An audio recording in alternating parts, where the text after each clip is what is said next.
चलिए तो आज हम जानते हैं कि कब है प्रयागराज महाकुंभ का आखिरी स्नान और क्या है इसका महत्व।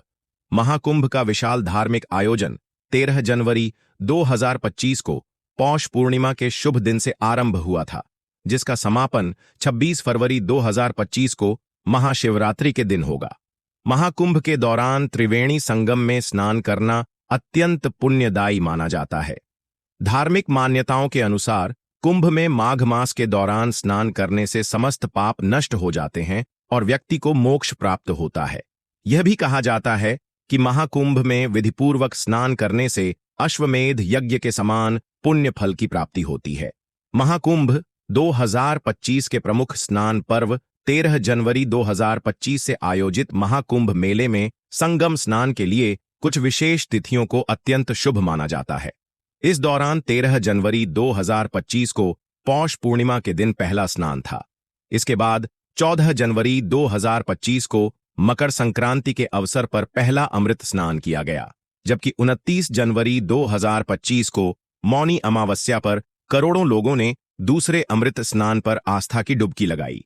इसके बाद 3 फरवरी 2025 को बसंत पंचमी पर तीसरा अमृत स्नान किया गया। 12 फरवरी 2025 को माघ पूर्णिमा 5वां महत्वपूर्ण स्नान था। अब महाकुंभ 2025 का आखिरी महत्वपूर्ण स्नान 26 फरवरी 2025 को महाशिवरात्रि के अवसर पर है, जिसके साथ महाकुंभ 2025 समापन हो जाएगा। महाकुंभ में अमृत स्नान का महत्व। महाकुंभ में अमृत स्नान का विशेष महत्व होता है, जिसमें अखाड़ों के सन्यासी, महंत और नागा साधु अपने अनुयायियों के साथ विशेष अनुष्ठानों के तहत स्नान करते हैं। 2025 के कुंभ में तीसरा और अंतिम शाही स्नान बसंत पंचमी 3 फरवरी 2025 के दिन था। महाकुंभ केवल एक धार्मिक आयोजन ही नहीं, बल्कि एक दिव्य आध्यात्मिक अनुभव होता है, जहां देश विदेश से श्रद्धालु, साधु संत और योगी एकत्र होकर आध्यात्मिक साधना, ध्यान और भक्ति में लीन होते हैं।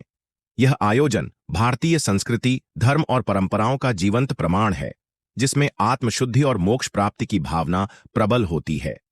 महाकुंभ में आने वाले श्रद्धालुओं की संख्या हुई 53 करोड़।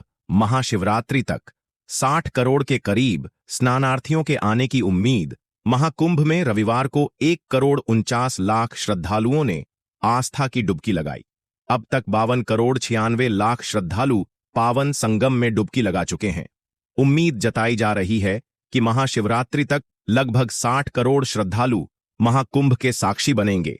बता दें, छुट्टी के दिन रविवार को अमृत स्नान पर्व मौनी अमावस्या की तरह श्रद्धालुओं की भीड़ उमड़ी। दिव्य भव्य और नव्य महाकुंभ में सनातन का विराट स्वरूप दिखाई दे रहा है, जहां देश दुनिया से असंख्य लोग अमृतपान को चले आ रहे हैं। रविवार को 1,49,00,000 श्रद्धालुओं ने आस्था की डुबकी लगाई। अब तक 52.76 करोड़ श्रद्धालु पावन संगम में डुबकी लगा चुके हैं। उम्मीद जताई जा रही है कि महाशिवरात्रि तक लगभग 60 करोड़ श्रद्धालु महाकुंभ के साक्षी बनेंगे। रविवार को सुबह से ही श्रद्धालुओं की भीड़ संगम तट समेत सभी 44 स्नान घाटों पर उमड़ पड़ी थी। भोर में 3 बजे से सुबह 8 बजे तक 37,59,000 श्रद्धालु पावन संगम में पुण्य की डुबकी लगा चुके थे। सुबह 10 बजे तक 59,55,055 तो दोपहर में 12 बजे तक 82,82,052 श्रद्धालुओं ने स्नान किया। 2 बजे तक 1,02,00,000 की संख्या पार गई।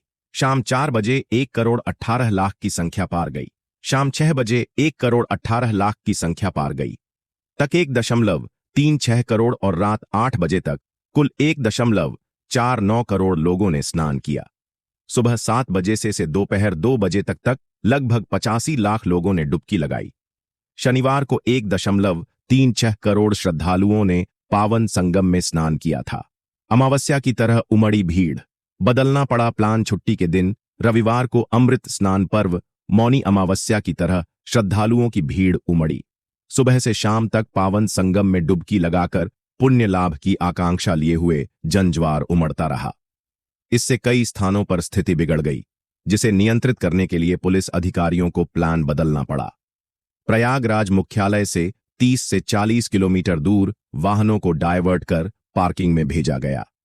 संगम तट और वहां तक आने जाने वाले रास्ते भी चौक रहे। मेला क्षेत्र के प्रवेश मार्ग पर स्नानार्थियों की गाड़ियां घंटों फंसी रहीं और कई हिस्से में जाम लगा रहा। राजमार्गों पर दूसरे भी दिन वाहन रेंगते रहे और पार्किंग तक पहुंचने में कठिनाइयों का सामना करना पड़ा। करीब 15 घंटे में 50,000 से अधिक वाहन जिले में प्रवेश हुए और इसी अनुपात में वापस गए। शाम 4 बजे तक 1.18 करोड़ ने स्नान किया। सनातन संस्कृति की संवाहक त्रिवेणी संगम में डुबकी लगाने की भीड़ 5 मुख्य स्नान पर्व समाप्त होने के बाद भी कम नहीं हो रही है। श्रद्धालुओं को किसी तरह की असुविधा न हो, इसके लिए मुख्यमंत्री की ओर से लगातार निर्देश दिए जा रहे हैं। पुलिस अधिकारी भी भीड़ का अनुमान लगाकर योजना बनाकर क्रियान्वित कर रहे हैं। लेकिन जिस तरह से सामान्य दिनों में लोग महाकुंभ आ रहे हैं, उससे यातायात व्यवस्था चरमरा जा रही है।